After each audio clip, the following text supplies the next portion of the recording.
Hi. It's on. Yeah? Okay. Hi everyone. How are you? Nice seeing you. Very pleased to be here. Today we want to speak about, that's our subject, the challenges of the teenagers. Okay? This is what we're going to talk about. And number one, I want to ask you a question. It's a riddle. Who is this guy? Whatever I'm going to ask you. I'm going to describe somebody, okay? You're just going to tell me who is he.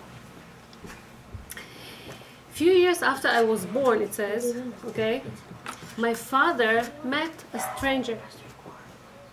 And he was so fascinated by his charm and his charisma that he invited him home and to stay home, to live with us. And the guy said yes. And since then, he is with us, this guy. Okay? As a boy, a little boy, I never asked where is this guy coming from, what his first name, what was his last name. But he had a special place in our house. Our parents usually, they gave us very good education, very consistent education, very clear.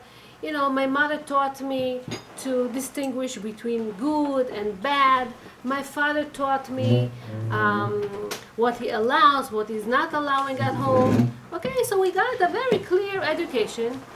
But it looked like this guy that came to live with us, he doesn't obey any rules. He does whatever he wants. He doesn't listen to nobody. And my parents didn't say anything to him. So if I wanted to know something, let's say about politics, about history, science, this guy knew everything. He knew all the answers about the past, about the present. He knew even how to forecast the future. He knew everything. He had all the answers for everything. He made us cry. He made us laugh. He constantly gave us all the time new information. And my father, even though he talked and talked and talked so much, my father never told him to be quiet, to calm down. My mom, this boy says, my mom from time to time, she wanted some quiet time, she would go to the kitchen to be alone with herself a little bit. But they never told this guy to leave or to shut up or something.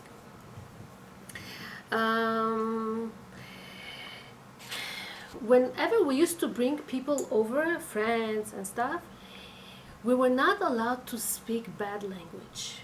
Okay, we were not allowed to curse or to use bad words. But it seemed like this guy constantly used bad language, very bad language. And my parents didn't say anything to him. He didn't understand why they don't say anything. My father did not allow us to smoke. But this guy made like smoking is something very cool. We did not drink beer and stuff like and alcohol, but this guy made beer seem very friendly and tempting. Why not? Sex, violence, everything. He spoke about everything. And everything looked cool and nice. And many times, okay, I learned about relationship between people, especially between men and women. I was very much influenced from young age from this guy. He taught us so much about relationships, and sometimes it was embarrassing, sometimes it wasn't appropriate, but my parents did not scold him or said anything to him. For the past 40 years, this guy stayed in our house. When you come today to my house, he says, he's still there, waits in his corner, waits for people to pay attention to him, to listen, to watch him. And we have a special place in our heart for him. We just called him TV. And today he has a wife. And his wife is called Internet. Okay? Okay? This is the introduction to this beautiful shiur. I want to speak today about these issues. I would say that the source of all the sins in the world is greed. What is greed? I want to get. It's not enough what I have. I want more. Some years ago there was this movie by the name Greed is Good. We have in our 10 commandments, we have a mitzvah that says lo tachmod, okay? Do not envy. But by the media, whether it's a TV or it's whatever the media, it's a mitzvah. You have to. Otherwise, you're nothing. You're not successful. You don't know anything. They teach us how to put on our clothing, what to wear, what not to wear, how hairstyle should look like, what's modern, what's fashionable, what's not. They decide. Look at this. We today have the advertisement, okay, in the TV, in the newspapers, in the whole media, okay. A typical American is exposed to more than 3,000 advertisements every day. It's a lot. They tell you every aspect of your life what to do. 70 to 90% of the pages in the big newspapers are not news and sports, are advertisement to everything in life, okay? Advertisements. And the whole message is don't be left out with the thing that you can get, with the thing that your friend have and you don't have yet. You have to get it. If you don't get it, you're nothing. You don't worthwhile. Okay? And this message, they keep dripping into our head again and again and again and again, all the time, and it does influence us. Whether we want it, whether we like it or not, it does influence us. I'll give you an allegory that's written in our sources in the Talmud, Masechet Sanhedrin. Rashi writes there something interesting. There was a fox walking in the desert. And this fox was very hungry and he was very thirsty. He wanted to drink, wanted to eat, and he's looking and looking. And then he saw, a well. A deep well, there's a water underneath everything. The question is, how is going to go down and get the water? So on top of this well, there's this pulley with this wheel that, with the strings, and 2 buckets. One bucket is up, one bucket is down. Whenever one bucket goes down, the other bucket goes up. So he says to himself, I'm going to go on the bucket, and I'm going to reach, into the bottom of the well, and I'm going to get the water. The question is, how I'm going to get up? Now, foxes are very smart, right? How I'm going to get up? He's thinking, who's around? He spots the lion, and he has a long thing with a lion, and he wanted to put him in this trap, okay? So he says, okay, I'm going to ask the lion to come and help me out. He goes down, he drinks all the water that he wants, he feels so good, and now he calls the lion, lion, please come. And the lion is, what's up? He says, you're hungry? Yes. You're thirsty? Yes. Look how much water is here. There's a lot of water. And there's food also. What type of food is in the bottom of the well? You see this white round cheese next to me? You can eat it all up. The lion, without even thinking, gets into the bucket, goes down, and the fox says bye-bye, and he goes up and he releases himself and he's free. What happened? The lion was stupid, didn't think enough. He saw the reflection of the moon. The moon is round and nice, so he thought that there's a cheese. Wait a second. Since when lion eat cheese? They don't, right? But the fox is like the Yetzer Hara. The Yetzer Hara is this evil inclination that comes to the person and tells him, hello, you must buy this dress. let's say you don't like this style. Let's say you don't like the color. Let's say it doesn't fit you. But it tells you, it makes it look so beautiful. You must have this dress. You must have this dress. What your friends are going to say, you're cool, that you're, and you buy it. And then you regret, why did I buy it? It's so expensive. It doesn't fit me. Everybody thinks I'm a joke or whatever. Right? This is the Yetzirah. This is what it makes to people. Gives you all kind of promises and promises and promises that cannot cover nothing, okay? But this is the Yetzirah. This is what it does. This is what these advertisements do to us. You know, Baruch Hashem, we have so much things at home, and yet we have to buy another piece of, furniture, and another piece of another thing, and another. Why? Because it puts in our mind that we have to look cool. We have to, what our neighbors are going to think of us. What, my friend, what my mother-in-law, whatever, right, is going to think of me. And so you continue buying and buying and buying. For example, in this advertisement, they show you that there is this sauce. All kind of sauces, okay, for food, and you buy it yourself. Everybody's buying this sauce. I have to buy this sauce. And then you realize, but who eats sauce in my house? And who likes this type of sauce? It's not our style at all.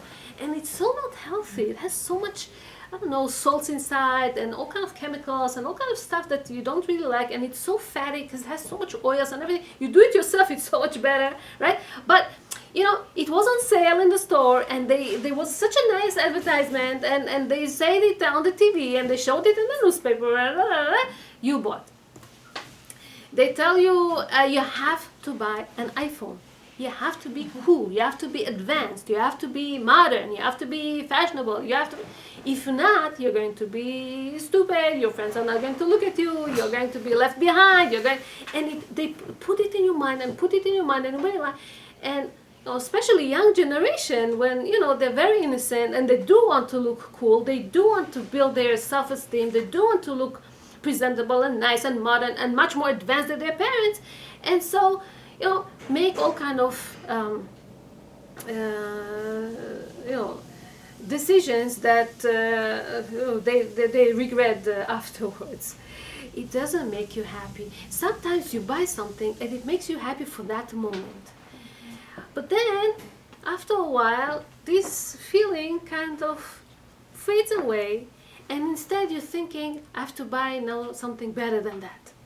You're never satisfied, because in our body is not only the skin and the flesh. We have also spirituality inside us, and the spirituality look for something more, something better than just another thing and another thing. It's not. You're looking for something better than that. You want to feel really happiness. What exactly make you happy? In the media, there is no conception of tzniut. Tzniut means modesty. Be happy with what you have. No, there's no such a thing. You always have to have more and more. Not only this, they make people, they go to the privacy of people, expose them to the public, all kind of celebs and stuff, and make their life, everybody should see, everybody should admire them, see what they wear, who they were walking with, what they were doing, and what they were wearing, and whatever. And it's so not appropriate. But they don't care about this privacy. They don't care about the honors, the respect, the dignity of people. They want rating. You know what's rating? Rating for them is how many people are going to watch our show. And that's the most important thing. How many people? The show could be very low. The show could be very nothing special. No special messages, no educational, no nothing. But for them, rating, the more people see it, the better it is. So for that, what they do for this, for getting more and more people watching them. So all kind of reality shows. I don't know what's reality shows, but I hear that it's a lot of competitions. They offer some money or stuff, and people have to go through all kind of challenges. Sometimes they have to compete against other people, and to succeed, okay, they have to cheat, they have to do all kind of stuff. They do things that are so not moral, but they do it because this is what they ask for. They do it because this is what interesting The media, this is what interesting the people. What else they teach in this media? Um, what is the relationship between parents and children? They don't. In every movie or every TV program, okay, usually parents do not get along with children, or I should say, children do not get along with parents. Usually, they always have to fight. They don't always have to disagree. Always have to, not to have the same goal or the same. They don't like the same stuff. Kids in the movies, they call their parents my old folks. They're old-fashioned. Oh, who are they? They don't know nothing. They're so old-fashioned. I will teach them a little bit what is modern, what is life. Today is not the same. My parents, they don't know what's how to operate the iPhone. I will teach them. I'm so smart. I'm so advanced. I'm so bad. And relationship between people. This is what they will teach us. Man, woman. They declare that they know what's love. They will teach us what is love. They will teach us what is love. In the movies, okay, they know exactly what to do. The makers of these movies, they're so smart. They target a certain specific audience, and they will do anything to market this movie. So they know exactly how to select these performances, these actors and actresses. They know exactly who to select, what their body should look like, how they would talk, what they would say. They know exactly when during the year is the best time to make this movie or to show it to the people. They know exactly how much money they want to make. They will tell these people in advance, okay, they prepare this script. What they will say that the actors are not allowed to make up or to add any extra sentence. It all must be written ahead of time, everything, okay? They cannot add anything of their own. They will tell them what to wear. They will tell them which accessories to use. They will tell them what to say, how to say, emotions, everything, because they know what they want. They put people in all kind of weird situations, and let's see how they cope. This is the Yetzer Hara. What is the Yetzer Hara? Put two people in all kind of circumstances, and let's see how you overcome or how you let your evil inclination overcome you, basically. It's all about desires. What is desires? It's not, you going to the rabbi and you're asking, Rabbi, can you find me a good girl, something for my family, something in my level? No, it's I want to get the one that I cannot get, the one that's not available. Her I want to get. She's married, who cares? She's engaged to somebody else, who cares? This is, he gets into this spin and he's trying to do everything he can to get to that person because she's not available. Once he gets her, she's not interesting him anymore. Then he's looking for another target. This is how it goes. This is the movies. This is this bubble that they create to make us go after them and look and admire and think, they're so special, they're so great, they're so handsome, they're so... And these are people that will teach us what is love. That most of them are divorced, not once, not twice, not 3 times. They don't know what's love and they cannot teach us. But this is this bubble that they created.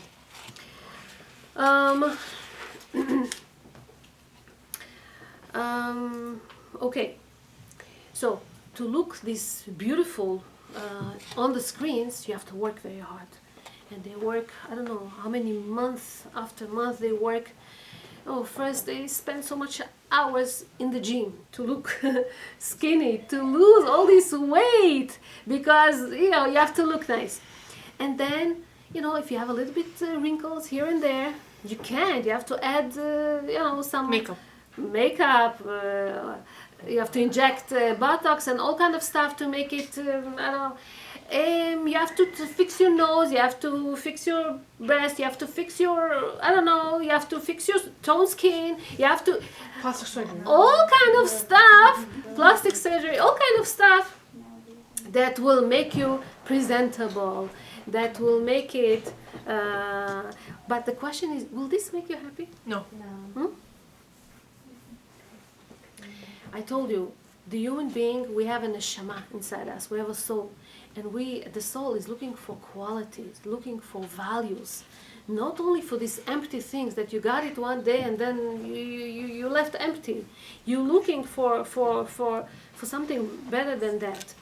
If you think that, I want to tell you something.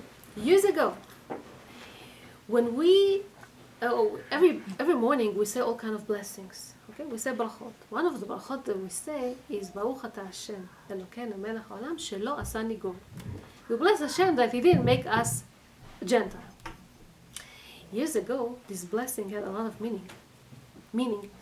Years ago, usually a typical Gentile, Goy, non-Jew, his image was usually, he was not educated. He used to be violent. He used to beat his wife, beat his children. He was drunk most of the time. Whenever he has the free time and he's not working, he's drunk. And you totally didn't want to be like him. Okay? The last 100 years, this image of non-Jews has changed a bit. They are cultural. They know culture. They're educated. They finish college. They're so handsome, some of them. They know stuff. They go to the gym. Look at their body. Look how they look like. It looks like they're very pleasant people. Polite. Nice. I don't know, whatever. And you say to yourself, what's wrong? Oh, what's wrong? And so this is something that we have to work on it, because here is when this big wall that always was between Jews and non-Jews kind of breaks a little bit, fades away a little bit, because באמת, what's the difference now between the non-Jews? We can be like them, we can be their friends, they're so kind, they're so nice, why not? And so, if your mother will tell you, let's say, we try to eat kosher at home and outside the house. And you, because of this TV and the exposure to the media, you see always, I don't know what they show there, all kind of non-kosher food, shrimps, seafood, all kind of things that, looking at this will disgust you, but watching it over and over and over, you get used to it. So, Baruch Hashem, you're not eating it or something, but when you go out with friends and you're young and friends usually in a teenage time, they influence you so much, you say to yourself, wait a second, why not? Why Jews are so limited with food? We're not allowed to eat almost anything. And over there, they're allowed to eat everything, whatever they want. Chalavi, basari, meat, milk, kosher, not kosher, who cares?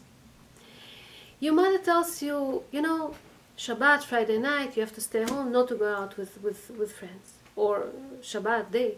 And you say to yourself, wait a second. So non-Jews have Sunday as their free day. What's the difference? So they have a free day and we have a free day. But what's the difference between their free day Sunday and our free day Shabbat? They're allowed to do whatever they want, right?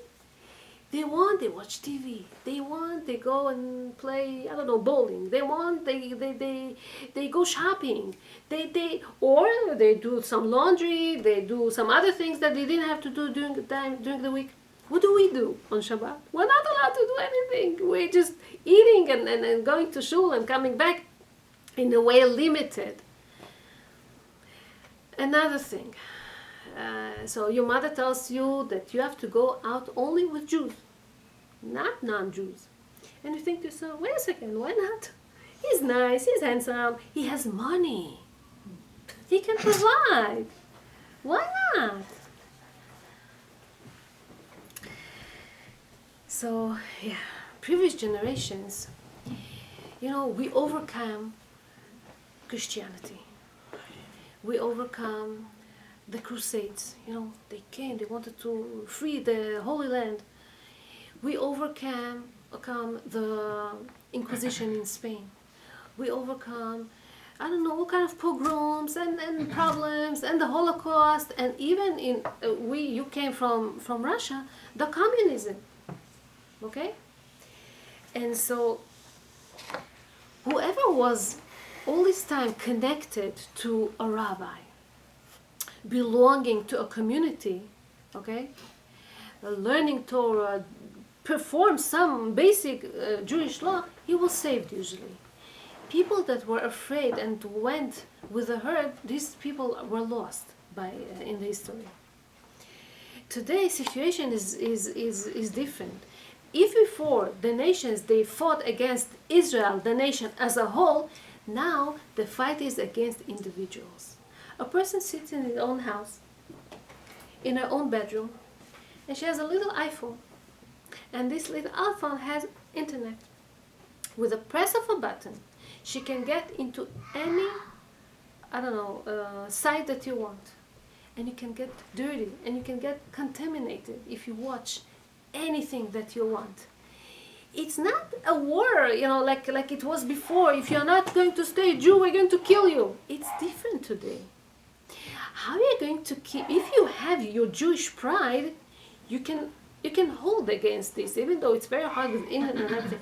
But if you don't have the Jewish pride, what's going to keep you? How are you going to fight against these things? That's a question.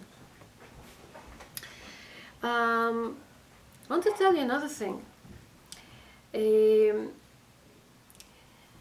you know that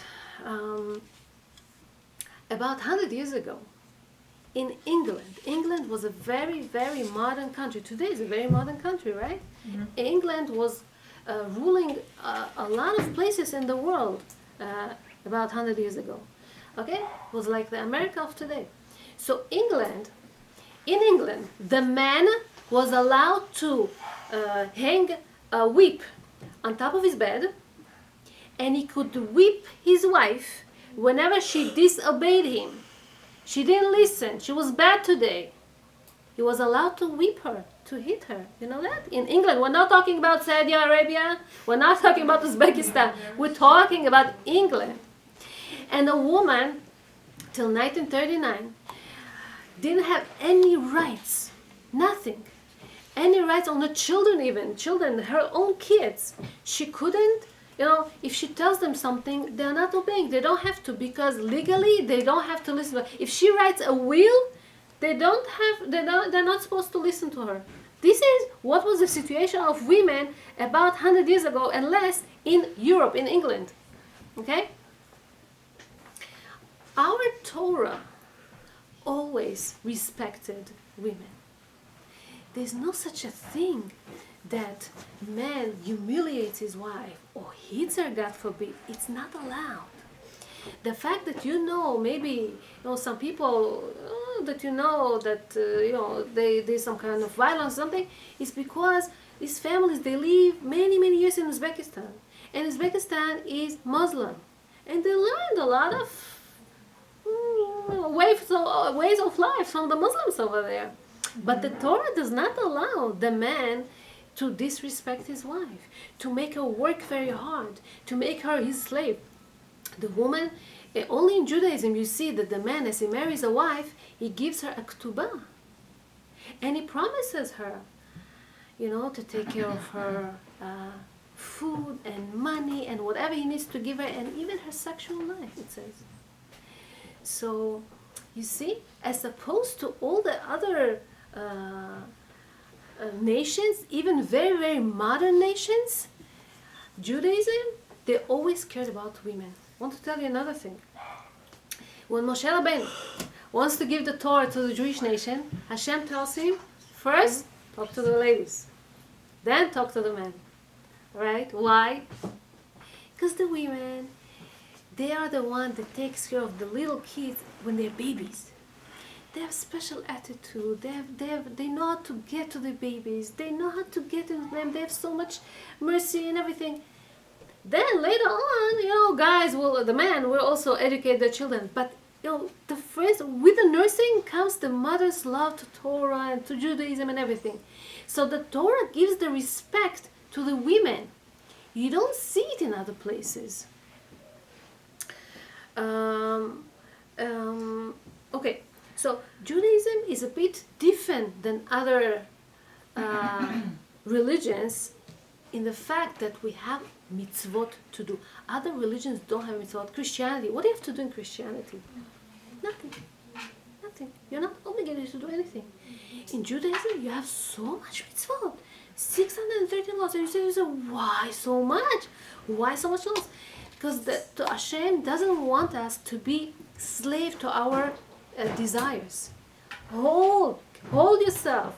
Teach yourself. Control your desires. And in every aspect of our life, Hashem tells us what to do, how to respect parents, how to not to cheat, how not to lie, everything in life. They tell us what to do. So the fact that we are not allowed to eat not kosher is not to limit us or to make our life harder. It's to make us work on our cruelty. Hello, you cannot just come and kill an animal. And the way that you kill an animal, okay? We have laws, how you slaughter the animal, how you soak, and so don't eat blood. Don't make yourself, feel... it says even, it works on your patience. Hello, everything you want to eat, you just grab and eat. First you think, what is the bracha, what's the bless that I'm supposed to say? Okay, I have to wash my hands before I eat. You work on your patience also. You work on your cruel habits or something. You work on your yirat shamayim, fearing Hashem. Are you allowed to do anything everywhere? Even when people don't see you? Family purity, mitzvat arat mishpacha, it's all about yirat shamayim. Nobody sees you. Nobody knows what you're doing and how you're doing. It's only between you and Hashem, and that's the beauty of this. I want to tell you a story about how important are all kind of laws, sometimes even laws that doesn't look to us important.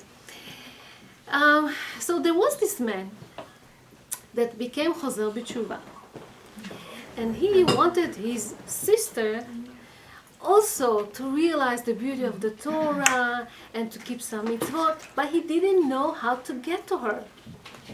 So he tries this way and he tries that way. She's very against religion. She's not caring.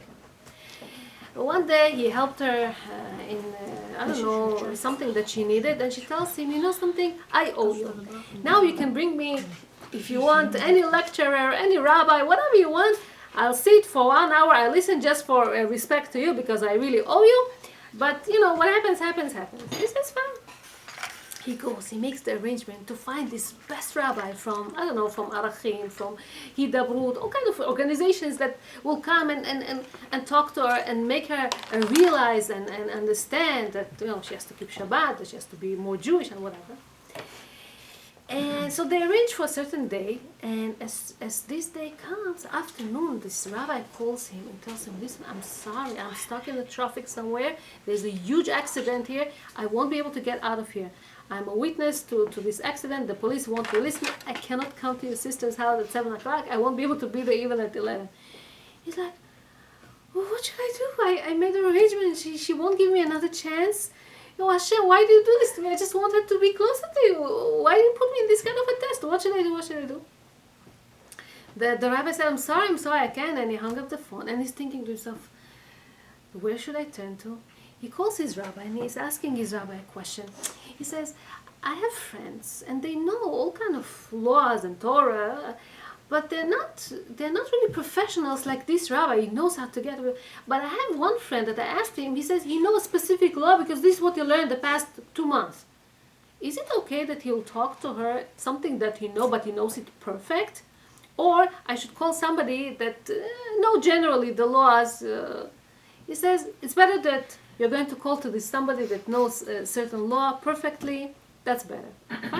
He calls his another friend. He learned laws of Hashavat Avodah. No, what's Hashavat Avodah? Returning a loss. If you find a loss, somebody lost his, his something, belonging. What do? Are you supposed to return it? Not supposed to keep it to yourself. What do? So he comes to this girl, And he gives her a lecture of 1 hour what to do when you're losing something. You're like, why she cares? What is this? She needs to know about Shabbat. She needs to know about kashrut. She knows about basic things. What is returning loss? But he talks and he talks and he talks. Fine, she listened to him. She says goodbye and she went. This girl was in a relationship with a non-Jewish man. And they go out and they're very serious with their relationship. And they come once to a restaurant to eat something, and as they leave, they find a big fat wallet. No. Had a lot of money. They count the money, $3,000. It's a lot of money. Who keeps so much cash? Yeah? They found this money, and the guy is like, "Whoa, that's our sign. Okay, we're collecting money for our marriage. I'm so happy. We found. We can continue with our plans." And the girl is like, "No, wait. Let's see if there's any information in this wallet. Maybe he has some credit cards with his name. Maybe he has a check with his name. Maybe it belongs to somebody. We have to return this loss." And he's like, "Why do you care about loss now? Why do you care about returning it? You found something. Be happy with it. Take it and be happy." She's like, "No, I just learned some laws. And the law said that if there is information about this guy, let's say you found a coat. And in the code there's the child's name and his phone number or something. You have to try to find this, whoever it belongs to, and return it to them. If it doesn't have any name, but somebody comes to you, gives you some signs, it was a red color, it had a missing button, it had this kind of head, it has whatever, so fine. But whatever, she learned this laws, and she says, "I see information, we have to return it." He says, "Why? You don't have to return it. Why? I learned the Jewish law that said." "Oh, you Jewish," he said. And then he regret what he said. "Oh, you Jewish." It got into her. And she didn't really want to continue a relationship with him. She thought to herself that